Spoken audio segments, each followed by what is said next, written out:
হ্যাঁ গাইজ, কী অবস্থা? সবাই কেমন আছেন? আশা করি সবাই ভালো আছেন।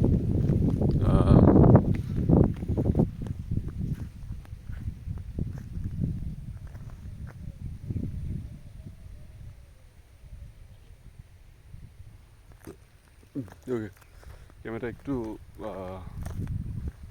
হাত থেকে ফসকে যাচ্ছিল, তো এই জন্য আর কি এই সমস্যাটা হয়েছে। তো যাই হোক, চলুন বাসার দিকে যাই।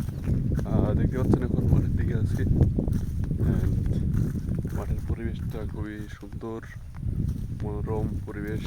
তো চলেন মাঠের কিছু দৃশ্য দেখাই আপনাদের। ওকে, এইটা হচ্ছে আমাদের মাঠ।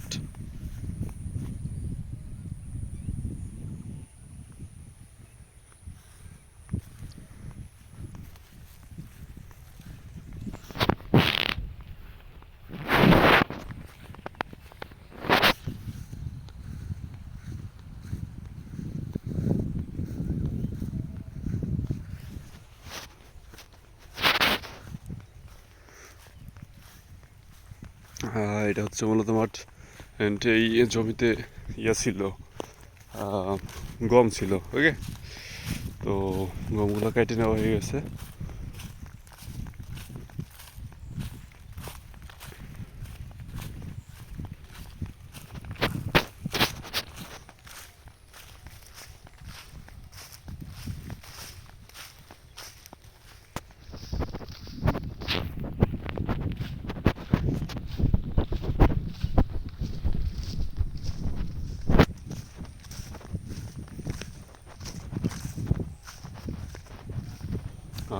এইগুলো হচ্ছে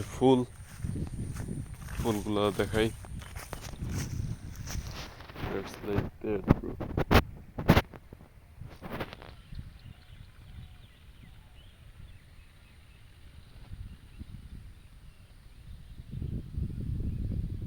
দেখতে পাচ্ছেন, এগুলো ছিল ফুল। এখানে ফুলের একটি ছোট্ট বাগান আছে, ক্ষেত। এগুলা ব্যবসায়িক উদ্দেশ্যে লাগানো হয়েছে, অ্যান্ড এগুলো ছেড়ে দেওয়া হয়। শেষ জমিটা হচ্ছে ভুট্টা জমি। এখানে সুন্দর ভুট্টা আছে, এই যে এগুলো হচ্ছে ভুট্টা।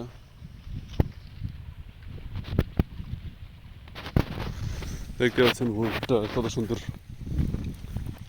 ভুট্টা বেরোইছে।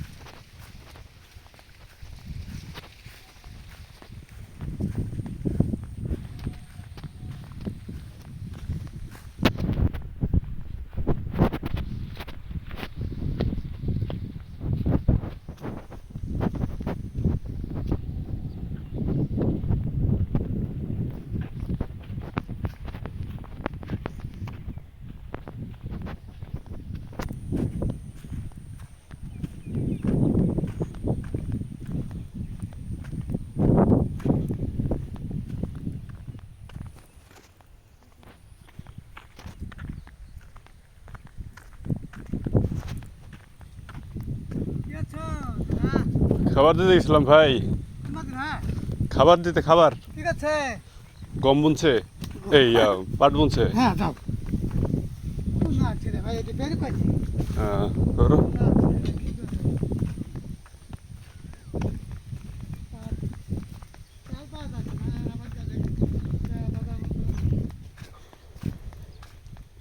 আচ্ছা, এটা ভালো কথা বলছে, তেল পাওয়া যাচ্ছে না, আবার আবাদ করছে কেমনে। এখন বিষয়টা হচ্ছে বাংলাদেশের যে অবস্থা ভাই, বলার মতো না।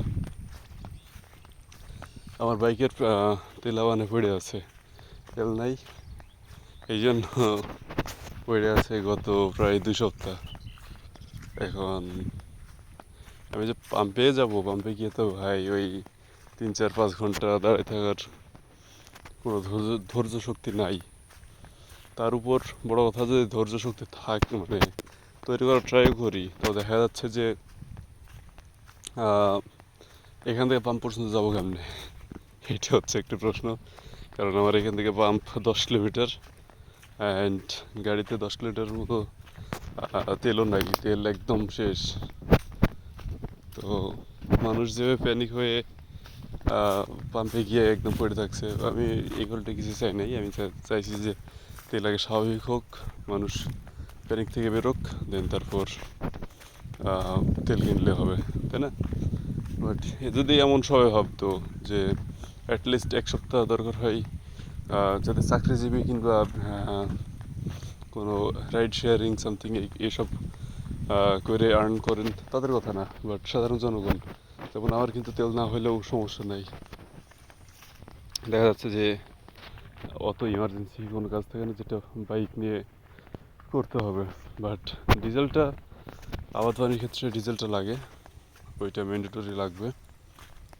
তো দেখা যাচ্ছে আমার মতো যে কোয়ালিটির, এইসব কোয়ালিটির যারা আছে, যে বাইক যদি 1 সপ্তাহ পড়ে থাকে কোনো প্যারা নাই, তাহলে আই থিঙ্ক তেল না কিনে ওইটা যদি রেখে দেওয়া যায়, কিংবা তাহলে যে আমাদের শর্টেজগুলো আছে সেগুলো একটু আই থিঙ্ক কমবে।